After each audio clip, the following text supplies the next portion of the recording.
नमस्कार, दिन के 2 बज चुके हैं और वक्त हो चला है खबर दोपहर का। मैं हूं शुभ मिश्रा आपके साथ। चलिए करते हैं बुलेटिन की शुरुआत और सबसे पहले कांग्रेस से जुड़ी बड़ी खबर आपको दे दे। कांग्रेस अध्यक्ष चुनाव में खड़गे की जीत हो गई है। मल्लिकार्जुन खड़गे ने कांग्रेस के नए अध्यक्ष के तौर पर अब वो कमान संभालेंगे। खड़गे को 9,385 वोट मिले, जबकि शशि थरूर को 1,072 वोट ही मिले। वो इतने ही वोटों पर सिमट गए। 17 अक्टूबर को मतदान की प्रक्रिया हुई थी और 24 साल बाद पहली बार ऐसा होगा जब पार्टी को गांधी परिवार से बाहर का अध्यक्ष मिलेगा।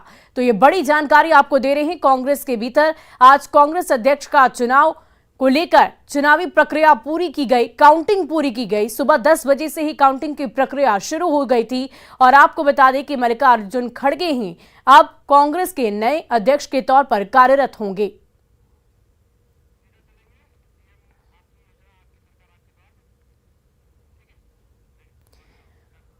और देखिए, इस वक्त सीएम हेमंत सोरेन चतरा में मौजूद हैं। आपकी योजना, आपकी सरकार, आपके द्वार कार्यक्रम को लेकर पहुंचे हैं, वहां का रुख करते हैं। योजनाओं का तो घोषणा सुनते थे, लेकिन लाभ लेने के चक्कर में जब ब्लॉक जाते थे तो पता चलता था कुछ हो नहीं पा रहा है। सुनते थे कि पेंशन मिल रहा है, लेकिन किसी को पेंशन मिलता नहीं था। आज हर बूढ़ी दादी, हर बूढ़े दादा, हर मेरे विकलांग भाई बहन, हर मेरी विधवा माताएं बहनें, आज उनको भटकने के लिए हमारी सरकार ने नहीं छोड़ा। उनके बारे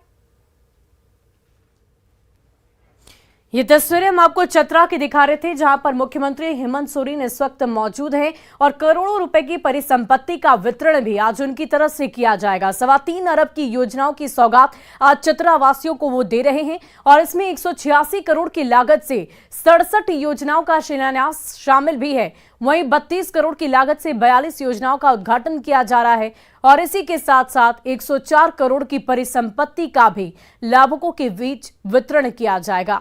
आपको बता दें कि आपकी सरकार, आपके द्वार कार्यक्रम योजना की शुरुआत दूसरी दफा की जा रही है। इससे पहले भी इस कार्यक्रम की शुरुआत की जा चुकी थी। इस योजना का लाभ लाभुकों के बीच मिल चुका था और इसी को देखते हुए एक बार फिर से इस योजना की शुरुआत की जा रही है और जगह जगह पर मुख्यमंत्री के कार्यक्रम आयोजित किए जा रहे हैं। और इसी कड़ी में आज चतरा वासियों को ये अहम सौगात, बड़ी सौगात मुख्यमंत्री हेमंत सोरेन की तरफ से दी जाएगी।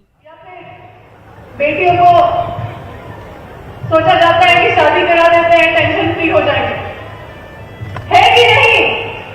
होता है कि नहीं?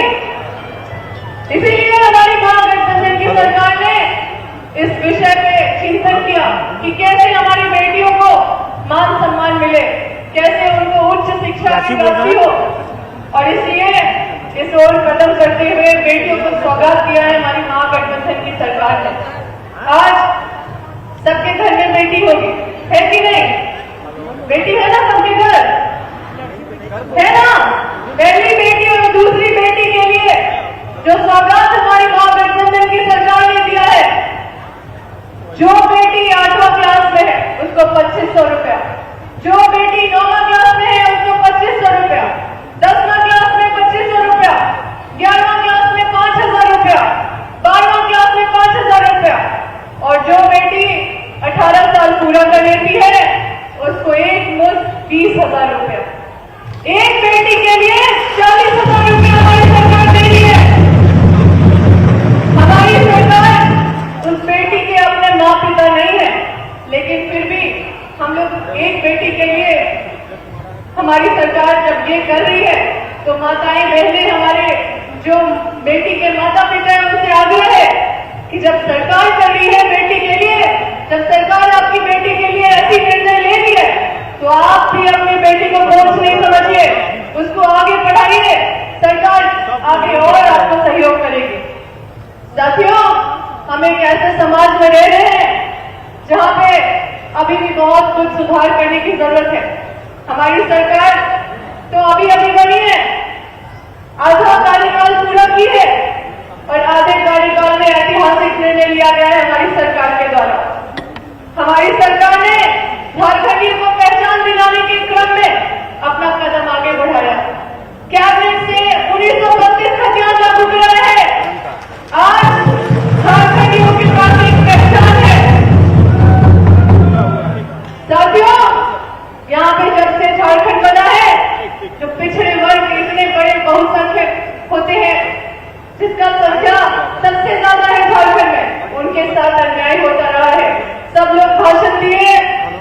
किसी का वोट बटोरे, लेकिन कभी भी कुछ नहीं किए। हमारी सरकार ने 27% आरक्षण को लागू कराने के क्रम में अपना पहल किया है, उसको क्या बेसिक करा है। आप कभी मत भूलिएगा साथियों कि कैसी हमारी माताएं बहनें जो पारा शिक्षक थी, उनके ऊपर पूर्व की सरकार ने तो मान सम्मान नहीं दिया, उल्टा लाठी बरसाने का काम किया है। हमारी सरकार ने उनको मान सम्मान दिलाने का काम किया है साथियों, जबकि हमारा कार्यकाल अभी बस आधा ही हुआ है। हमारी आंगनबाड़ी सेविकाएं, सहायिकाएं, उनका मानदेय कुछ नहीं मिलता था, ना के बराबर। आज उनको रिस्पेक्टफुल मानदेय देने का काम हमारी महागठबंधन की सरकार ने किया है। साथियों, जो सरकारी कर्मचारी है वो घुट घुट के जीते थे। बीजेपी सरकार ने उनके पुराने पेंशन को बंद कर दिया था। हमारी महागठबंधन की सरकार ने उनके बारे में भी सोचा, उनको भी पुरानी पेंशन लागू कराने का हिम्मत दिखाया साथियों। और ये वही कर सकता है जो हिम्मती सरकार है कि नहीं?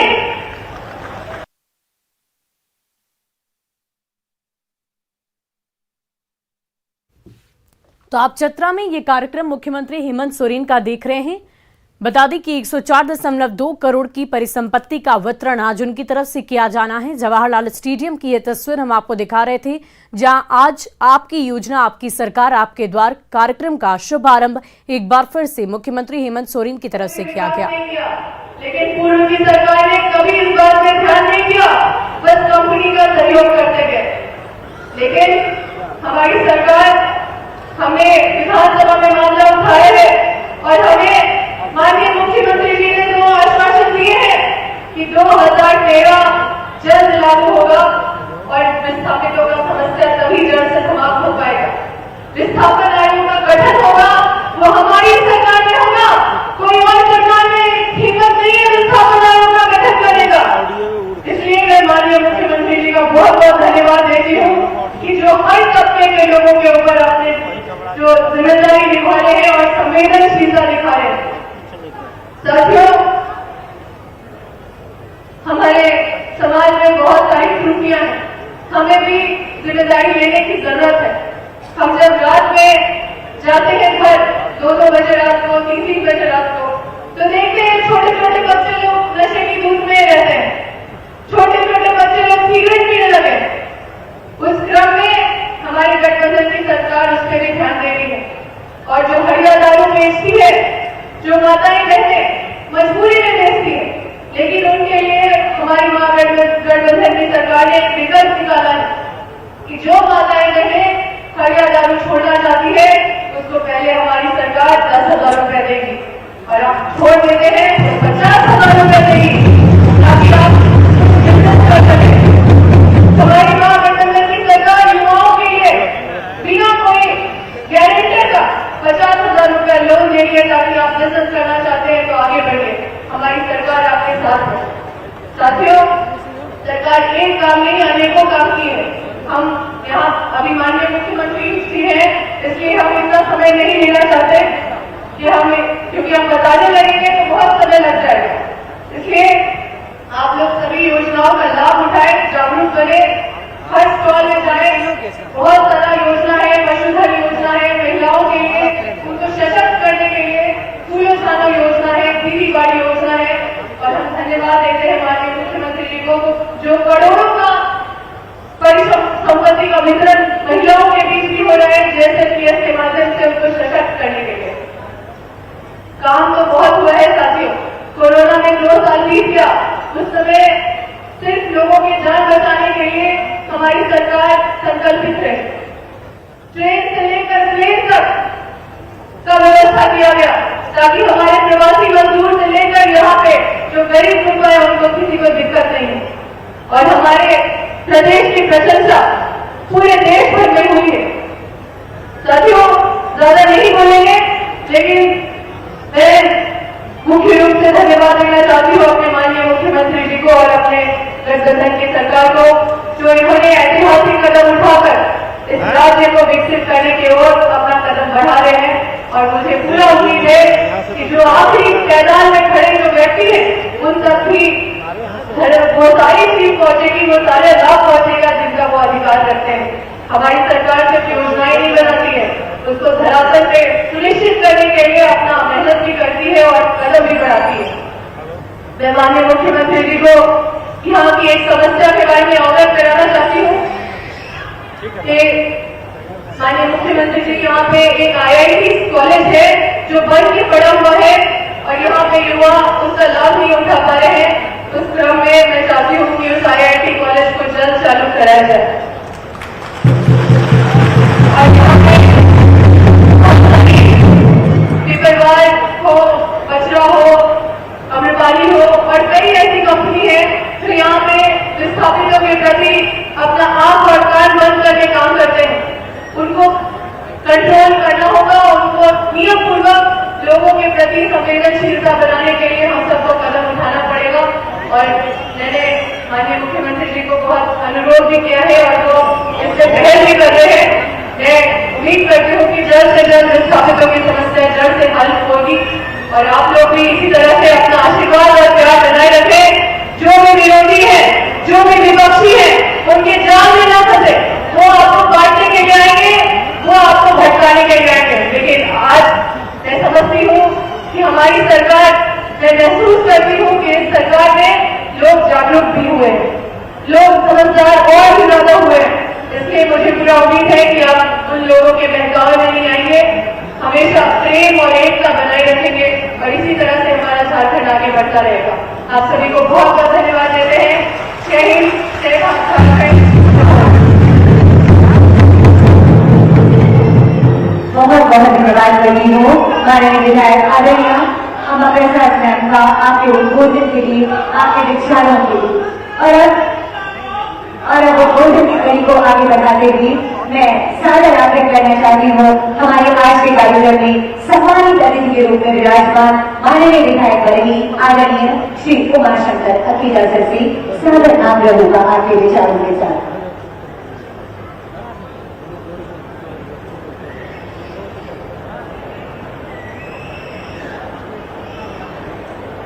धन्यवाद। मैं मन के संचालन कर रहे मीनाक्षी बहन जी को मैं हार्दिक अभिनंदन करता हूं। आपने हमको संबोधन करने के लिए जो समय दिया है इसके लिए आपको बधाई देता हूं। आज इस कार्यक्रम के मुख्य अतिथि झारखंड के गरीबों के नेता, बेसहारों के सहारा, युवानों के जुआन, हर गरीबों का रहबर और माता बहनों का रहबर माननीय मुख्यमंत्री हेमंत सोरेन जी इस कार्यक्रम में उपस्थित थे। चतरा जिला के शान मान हमारे राज्य के मंत्री भाई तो चतरा में मुख्यमंत्री हेमंत सोरेन का ये कार्यक्रम हम आपको दिखा रहे थे और आज चतरा वासियों के लिए बेहद ही खास दिन है। चलिए बढ़ते हैं अब अगली खबर की ओर। प्रधानमंत्री नरेंद्र मोदी गुजरात दौरे के दौरान गांधीनगर में आयोजित डिफेंस एक्सपो 2022 का उद्घाटन उन्होंने किया। इस कार्यक्रम का लक्ष्य भारत की रक्षा उत्पादन क्षमताओं का प्रदर्शन करना है। डिफेंस एक्सपो के उद्घाटन के मौके पर पीएम मोदी ने कहा कि ये एक नई शुरुआत की प्रतीक है। ये ऐसा एक्सपो है जिसमें केवल भारतीय कंपनियां ही भाग ले रही, केवल मेड इन इंडिया रक्षा उपकरण हैं। पीएम मोदी ने कहा कि डिफेंस एक्सपो का यह आयोजन नए भारत की एक भव्य तस्वीर खींच रहा है जिसका संकल्प हमने अमृत काल में लिया है। एक्सपो 2022 का ये आयोजन नए भारत की ऐसी भव्य तस्वीर खींच रहा है जिसका संकल्प हमने अमृत काल में लिया है। इसमें राष्ट्र का विकास भी है, राज्यों का सहभाग भी है। इसमें युवा की शक्ति भी है, युवा सपने भी हैं, युवा संकल्प भी है, युवा साहस भी है, युवा सामर्थ्य भी है। इसमें विश्व के लिए उम्मीद भी है।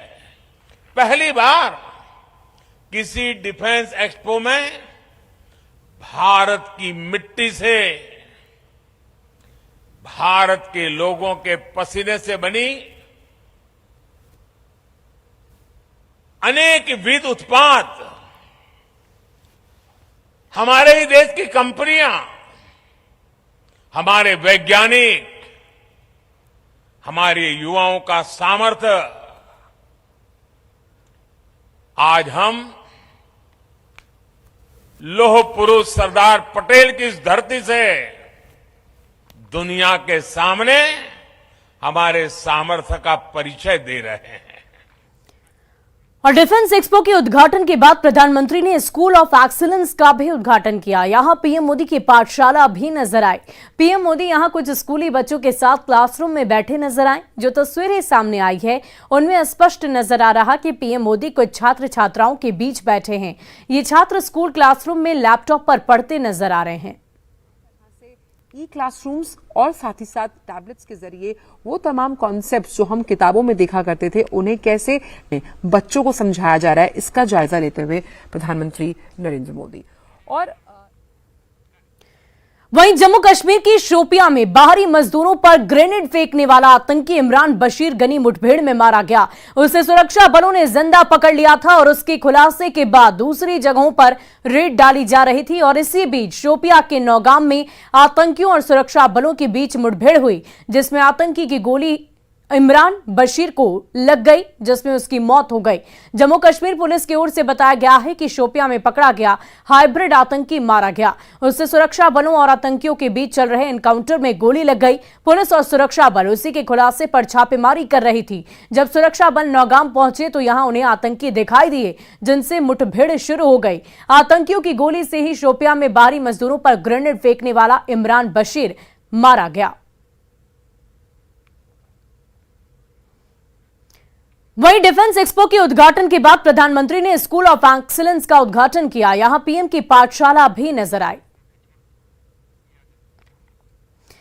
और चलिए अब बढ़ते हैं अगली खबर की ओर। पटना में विजिलेंस की टीम ने एक बड़ी कार्रवाई करते हुए बिजली विभाग के इंजीनियर राकेश कुमार को रंगे हाथ गिरफ्तार कर लिया है। एक कंपनी के बिल पर सिग्नेचर करने के लिए 2 लाख रुपए वो घूस ले रहे थे और उसी समय निगरानी की टीम ने उन्हें गिरफ्तार कर लिया। कोतवाली थाना क्षेत्र के इनकम टैक्स गोलंबर के पास पैसे की लेन देन हो रही थी। वहां निगरानी की टीम पहले से ही मौजूद थी। पूछताछ के बाद इंजीनियर को मुख्यालय ले गया। तो बिजली विभाग का इंजीनियर गिरफ्तार किया गया, वो भी उस वक्त जब 2 लाख रुपए की वो रिश्वत ले रहा था। और उसी मौके पर निगरानी की टीम पहुंच जाती है। विजिलेंस की टीम वहां पर पहुंची और रंगे हाथ उनकी गिरफ्तारी की गई। 1-2 नहीं बल्कि कुल मिलाकर 2 लाख रुपए का घूस लेते हुए राकेश कुमार इंजीनियर का नाम बताया जा रहा आईटी गोलंबर के पास पैसों की लेन देन की जा रही थी। पावर जनरेशन का डाटा ट्रांसफर करने के लिए रियल टाइम और उसके सर्विस के एवज में जो भुगतान किया जाना था उसके बदले रिश्वत की मांग कर रहे थे। उस पर सर्विस को डिस्टर्ब कर रहे थे, उसका आरोप उस पर लगा रहे थे। इस शिकायत का सत्यापन कराया गया निगरानी विभाग को। और फिलहाल इस बुलेटिन में अभी के लिए बस इतना ही, लेकिन न्यूज़ 18 बिहार झारखंड पर खबरों का सिलसिला लगातार जारी है।